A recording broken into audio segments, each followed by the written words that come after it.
MLA হচ্ছে বড় চোর, এখানের মধ্যে চোর পুষে রেখেছে। যতদিন কেষ্টতা এখানে ছিল কোনোদিনকার জন্য আজ পর্যন্ত অশান্তি এখানে ঘটে নাই। যত কাণ্ড কসবাতে, সমাধান সভায় গিয়ে বিপত্তি। জেলা পরিষদের সভাধিপতি কাজল শেখ ঘনিষ্ঠ বিধায়ককে শুনতে হলো চোর স্লোগান।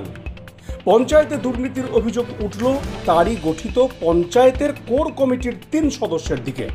জানা গেছে এদিন বিকালে নানুর বিধানসভার অন্তর্গত পাড়ুই থানার কসবা অঞ্চলে মুখ্যমন্ত্রীর ঘোষিত প্রকল্প আমাদের পাড়া আমাদের সমাধান নিয়ে কসবা গ্রামে তৃণমূল কার্যালয়ে একটি বৈঠক ডাকা হয়। বৈঠক শুরু হতেই উত্তেজনার পরিস্থিতি তৈরি হয়। অভিযোগ ওঠে কসবা পঞ্চায়েতের গঠিত কোর কমিটির 3 সদস্য হৃদয়, আকাশ ও বিকাশ পঞ্চায়েতের উন্নয়নের টাকা আত্মসাৎ করেছে।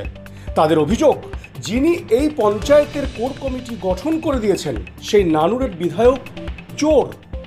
তাদের অভিযোগ, অনুব্রত মণ্ডলের নেতৃত্বে যতদিন এই পঞ্চায়েতের কাজকর্ম চলছিল ততদিন কোনো দুর্নীতি ছিল না কোনো অভিযোগও।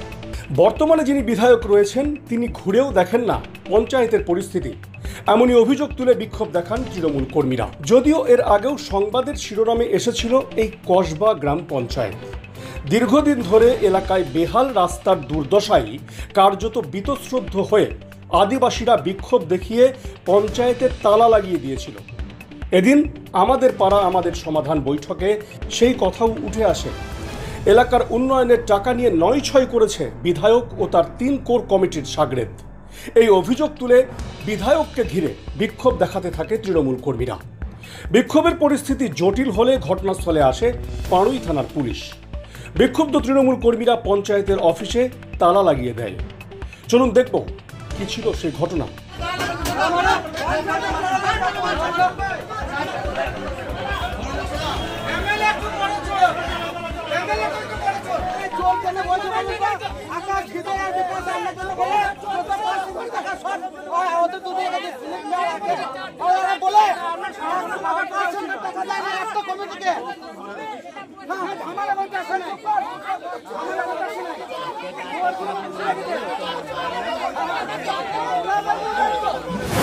আজকে পঞ্চায়েত ভোটের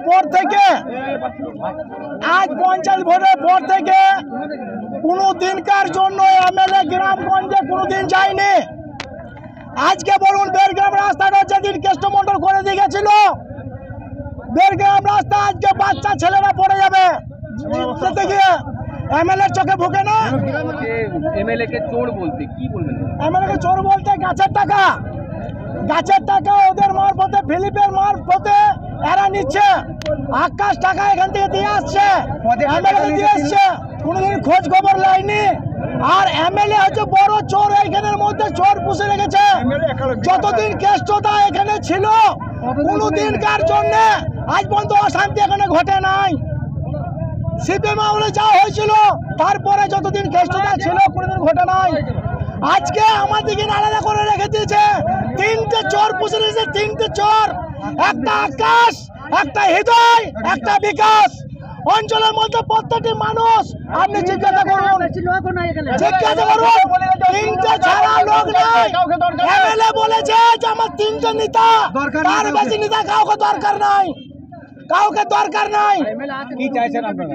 আমরা চাইছি যে সুস্থভাবে চলুক, সবটাই চোর কোটা বাদ দেখ, অঞ্চল শান্তিভাবে চলবে।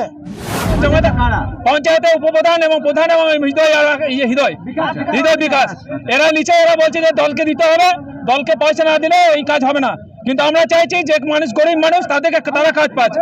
আমরা বিভিন্ন অভিযোগ কিন্তু আমরা আমার এমএলএ সাহেবকে জানিয়েছিলাম লিখিতভাবে এবং খাতায় ভাবে সমস্ত কমিটি ডেকে আমরা দেখিয়েছিলাম যে 6 লাখ 6.5 লাখ টাকার একটা ডিফারেন্স রয়েছে, যেগুলো এরা দুর্নীতি করেছে এবং এখনো পর্যন্ত দুর্নীতি করে যাচ্ছে। সেই দুর্নীতিবাজ প্রধান এবং উপপ্রধান এবং এই যে কমিটি রয়েছে আমাদের অঞ্চলের যারা কোর কমিটি যাদেরকে বানিয়েছে, সেই কোর কমিটিকে অবিলম্বে এখান থেকে ছাড়তে হবে, তারপরে আমরা কোথায় কে অভিযোগ করছে আমি শুনিনি। আমি তাদের কি বলবো, যে তাদের সুমতি হোক সেটুকু বলবো, আর কিছু বলা নেই। সবাই তৃণমূল কংগ্রেসের সৈনিক। হয়তো অঞ্চলে যারা দায়িত্ব আছে তাদের মধ্যে কে নেতৃত্ব দেবে সেই নিয়ে একটু সমস্যা আছে, বসে আলোচনা করে ঠিক হয়ে যাবে। এখানে বলতে শোনা গেল যে তারা নাকি অনুব্রত মণ্ডলের দল করে, তাহলে পদ পাওয়ার পর কি এই অশান্তি? দেখুন কে কি বলেছে সেই ব্যাপারে আমি কোনো বক্তব্য রাখবো না। আমি জানি সবাই মমতা বন্দ্যোপাধ্যায় সৈনিক, অভিষেক বন্দ্যোপাধ্যায় সৈনিক। যারা তৃণমূল কংগ্রেস করে, যারা তৃণমূলের পতাকা তোলে, তারা সবাই আমার, তাদের সবাই আমি সাথী সঙ্গী। আমি এর বাইরে কিছু বলবো না। এখান থেকে যারা টাকা পয়সা তুলে আপনাকে তুলে নিয়ে চলে যান আপনি, এবং দেখুন অভিযোগ অনেকে কিছু বলে, অনেকে বলে যে চিলে কাক নিয়ে পালিয়ে গেছে, তার জন্য কানে হাত দেবো? ও কে কী অভিযোগ করলে সেটা দেওয়ার দরকার নেই। দল আছে, মাথার উপরে দল দেখবে, তাতে যদি কোনো অভিযোগ থাকে তারা কোর কমিটি আছে, কোর কমিটিতে জানাবে। সব কিছু সবই এখন তো বিভিন্ন জায়গায় কোর কমিটি দেখছে। অভিষেক বন্দ্যোপাধ্যায়, মমতা বন্দ্যোপাধ্যায় জানাতে পারে। এই পঞ্চায়েত আমি বলি, এই পঞ্চায়েতে, কসবা পঞ্চায়েতে কোর কমিটি আছে 3 জনেই। এখানে একটা বড় কোর কমিটি আছে, যেখানে প্রত্যেকটা বুথ সভাতে 15-16 জনের একটা কমিটি করা আছে, সে কোর কমিটি চালায়। এবার তাদের নিজেদের মধ্যে কী দ্বন্দ্ব আছে সেটা বসে আলোচনা করে মিটমাট। কারণ আপনারা জানেন যে এইটা আমাদের নানুর বিধানসভা এবং কেতুগ্রাম বিধানসভা আমাদের জেলা সভাপতির প্রতি কাজলতে দেখেন, দেখতে হবে, এবার ওনার সাথে আলোচনা করে দেখতে হবে।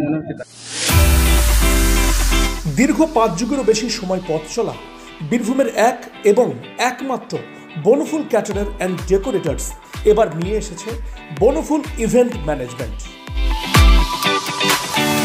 আপনার ভাবনা আমরা ফুটিয়ে তুলব বাস্তবে। সম্পূর্ণ আধুনিক আঙ্গিকে Bonphul caterer and event management system আপনার অনুষ্ঠানকে করে তুলবে চিরস্মরণীয়।